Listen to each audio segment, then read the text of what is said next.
Olá, meus caros seguidores, gostaria de conversar com vocês hoje acerca de um dos pensadores mais importantes do século XVIII e XIX, que é o Thomas Paine, cujas ideias influenciam a nossa vida até hoje. Bem, pessoal, o Thomas Paine ele foi um dos grandes defensores da ideia de democracia e do sufrágio universal, a ideia de que todo mundo, independente da sua renda, tem o direito de poder participar do processo político, além de defender a ideia de uma renda mínima, ou seja, aquela ideia de que a pobreza e a miséria extrema também são uma ameaça à liberdade. E o mais interessante do Paine, pessoal, é que antes de ser o grande escritor conhecido por escrever a justiça agrária, os direitos do homem, senso comum e os princípios sobre o governo, o Thomas Paine ele foi um homem relativamente desconhecido e foi um homem comum até os seus 30 anos de idade. Ele também foi um cara muito pobre, né, desde a sua infância e adolescência, não tendo dinheiro suficiente para estudar. Então, não tendo dinheiro para estudar, o Paine ele decidiu se dedicar à atividade da família, que é a produção de espartilhos. E também por ser um cara que era da seita dos Quakers, que era a religião da sua família, o Paine também era um cara contra a escravidão, uma coisa que era muito comum na sua época, pessoal. Enfim, o Paine ele teve outros empregos, ele também trabalhou em navios, ele também foi cobrador de impostos para a coroa inglesa, porém, por ele ser um cobrador muito mau, ele acabou sendo demitido. Depois dele se divorciar, não dar certo nas suas carreiras, ele ser um cara absolutamente sem dinheiro, ele não tinha muito o que fazer na Inglaterra. Ele aceitou um pedido do Benjamin Franklin e foi para os Estados Unidos. Só que chegando lá, ele acabou se envolvendo no meio da guerra de independência dos Estados Unidos contra a Inglaterra. E lá suas ideias foram tão importantes que ele acabou sendo considerado um dos grandes pais fundadores dos Estados Unidos. Os seus ideais, inclusive, vão entrar, né, na Carta de Independência dos Estados Unidos. Enfim, pessoal, depois de ficar lá nos Estados Unidos, ele foi muito famoso, né, pelas suas ideias de propriedade privada, de liberdade, afinal de contas o Paine é um pensador liberal. Porém, pessoal, ele acabou também ganhando muitos inimigos, porque o Paine ele era deísta, ele acreditava, por exemplo, na importância da Bíblia para ser, por exemplo, o elo de conexão dos homens com Deus. Sem falar que o Paine também, ele tinha uma ideia muito diferente da maioria dos liberais norte-americanos da época da Guerra de Independência. O Paine foi um dos primeiros a pensar em duas coisas. Primeiro, a ideia de sufrágio universal, que todo mundo pode participar das eleições e não só os proprietários, e o mais radical, ele era a favor da abolição da escravidão. Por conta dessas coisas, o Paine acabou sendo escrachado nos Estados Unidos. Ninguém queria ser amigo do Paine. Bem, surgiu para o Paine uma proposta de ajudar a planejar uma ponte na França. Afinal de contas, o Paine, mesmo não tendo oportunidade de estudar formalmente nas escolas, foi um cara que sempre se dedicou muito a correr atrás do conhecimento por conta própria. Ele acabou sendo notório por esse conhecimento. Só que chegando na França, o Paine acabou se envolvendo na Revolução Francesa, naquele terror, na onda de assassinatos que estava acontecendo todos os dias na época do terror e na época do Grande Medo. Enfim, o Paine acabou se envolvendo na Revolução Francesa. E o Paine foi aquilo que o historiador Daniel Gomes de Carvalho classifica como um dos maiores panfletários, atores e intérpretes da Revolução Francesa. Bem, o Paine ele é difícil de classificar o seu pensamento. Afinal de contas, ele não conseguiu se encaixar nem entre os jacobinos e nem entre os girondinos. O pensamento de Paine era o que a gente pode considerar de extremamente radical para a sua época. Por exemplo, na época que o Luís XVI tentou fugir da França e foi capturado na cidade de Varennes, o Thomas Paine ele se colocou contra a execução do Luís XVI. Isso já queimou o filme dele perto dos jacobinos e do Robespierre, que queriam a execução do Luís XVI. Ele também foi contra a ideia do terror, do grande medo. Só que, por outro lado, o Thomas Paine também não conseguiu se encaixar entre os girondinos, que era a alta burguesia francesa, porque, diferente deles, o Thomas Paine não apoiava um sistema em que apenas os grandes ricos e proprietários pudessem votar, que era o voto censitário. Geralmente, durante as reuniões que eles faziam, o Paine ele se colocava, por exemplo, a favor de uma democracia em que todo mundo pudesse participar, a favor, por exemplo, do sufrágio universal. Sem falar que o Paine tinha outras ideias consideradas muito radicais para a época. O Thomas Paine, por exemplo, ele é um absoluto defensor da propriedade privada, afinal de contas ele é um liberal. Porém, o Paine ele defendeu a ideia de uma renda mínima no seu famoso e mais clássico livro, A Justiça Agrária. Porque o Paine falava, pessoal, não é só a tirania que ameaça a liberdade, a pobreza também ameaça a liberdade.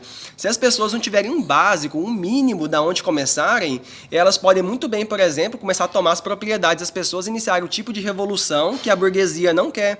Porém, obviamente, a maior parte das suas ideias foram excluídas. Bem, pessoal, por se opor à prisão do Luís XVI e por se opor, por exemplo, à questão do terror que os jacobinos praticavam, o Thomas Paine acabou sendo preso pelo Robespierre e pelos jacobinos, que são a ala esquerdista na França. Bem, os jacobinos aproveitaram algumas minúcias judiciais que diziam que alguém que não era francês não podia representar os franceses e acabaram tendo uma desculpinha, né, para prender o Thomas Paine. E como vocês sabem, na época da Revolução Francesa, muitas pessoas foram condenadas à morte pela guilhotina. E o Thomas Paine foi um dos condenados à morte. Só que ele foi tão sortudo, mas tão sortudo, que o guarda da cadeia, onde as pessoas que estavam sendo condenadas à morte estavam aguardando a sua pena, o guarda da cadeia que foi fazer um risco na cela das pessoas que iam ser condenadas à morte, acabou riscando de forma errada a cela do Thomas Paine. Parece que ele riscou dentro da porta e quando o executor foi lá para buscar as pessoas que iam ser mortas, o Thomas Paine acabou passando despercebido. Ele mesmo conta isso. Bem, pessoal, depois que os jacobinos saíram do poder, depois que houve a reação termidoriana na Revolução Francesa e os girondinos assumiram o poder através da ditadura do Diretório, que estabeleceu uma nova constituição que não era democrática igual a dos jacobinos, o Thomas Paine ele se opôs também a essa nova constituição termidoriana dos jacobinos. Por quê? Paine é um liberal, assim como os jacobinos. Porém, Paine ele era o mais radical dos jacobinos. Talvez ele tenha sido um ponto fora da curva. Por quê? Quando os jacobinos saíram do poder e os girondinos assumiram e criaram a nova Constituição, a Constituição que era do governo do Diretório, da reação termidoriana, os girondinos falavam, olha, a nossa democracia ela vai ser representativa e o direito ao voto ele vai ser por base na renda, ou seja, o voto censitário. Apenas os grandes proprietários podem votar. Isso, é claro, pessoal, é uma coisa muito comum ao pensamento liberal. Grandes liberais como John Locke, Adam Smith, David Hume, David Ricardo, Alexis de Tocqueville, Benjamin Constant e vários outros liberais dessa geração clássica são contra a democracia. Eles chamam a democracia de a tirania da maioria e eles preferem uma espécie de governo que seja mais uma oligarquia em que apenas os grandes proprietários e ricos possam participar do governo. Bem, pessoal, nesse caso, o Thomas Paine, apesar de ser defensor de ideais liberais como o direito à liberdade de expressão, a propriedade privada, ele se opõe à ideia de voto censitário. E ele chegou a fazer um discurso lá durante a Assembleia dos Girondinos criticando essa ideia de voto censitário. Porém, como a alta burguesia francesa estava decidida a manter o voto censitário, o Thomas Paine foi praticamente ignorado. Depois de sair da cadeia, ser ignorado e ter essa decepção, o Thomas Paine ele resolve voltar para os Estados Unidos. Afinal de contas, na Inglaterra, ele não podia voltar para a Inglaterra, que era a terra natal, porque na Inglaterra ele foi condenado à morte pelo governo do William Petit por defender os direitos dos trabalhadores. Lembrando que a Inglaterra foi a primeira nação liberal do século XVIII. Na França também, depois de ter sido preso pelos jacobinos, solto durante o governo dos girondinos, porém ter sido totalmente ignorado, ele decidiu que ele não tinha mais o que fazer ali na França. Afinal de contas, o projeto dele da ponte também não foi para frente, ele também não estava mais sendo levado a sério pela convenção dos girondinos, então ele resolveu voltar para os Estados Unidos, um local que ele não ia ser condenado à morte. Porém, chegando nos Estados Unidos, ele também foi totalmente ignorado. Ninguém queria dizer que era amigo do Thomas Paine. Por quê? O Thomas Paine, mesmo tendo sido um dos grandes pais fundadores da independência dos Estados Unidos, mesmo tendo ajudado a fazer algumas das ideias liberais dos Estados Unidos, o Thomas Paine ele foi um defensor da abolição da escravidão. Uma ideia que os liberais norte-americanos e os proprietários não queriam, afinal de contas, eles queriam se ver livres do governo inglês, por isso a guerra de independência, queriam que os ricos da América do Norte queriam poder ajudar a tomar as decisões politicamente, porém não queriam incluir a população pobre e nem a população negra. E o Thomas Paine ele foi um dos grandes defensores da abolição da escravidão nos Estados Unidos, além, é claro, da ideia do sufrágio universal, de que todo mundo pudesse participar. Isso fez com que ele tivesse muitas inimizades. Mas agora, num país protestante como os Estados Unidos, o que mais valeu a ele a inimizade foi o fato dele ser deísta. E olha só, o Thomas Paine acreditava em Deus, porém não da maneira como a maioria das pessoas acreditavam. Ele achava que a Bíblia, a religião, era uma espécie de burocracia desnecessária entre Deus e as pessoas. Isso valeu a ele muitos inimigos nos Estados Unidos. Thomas Jefferson, por exemplo, não queria dizer que ele era amigo do Thomas Paine. Durante as eleições para presidente dos Estados Unidos, a oposição tentava associar o Thomas Jefferson à imagem do Thomas Paine.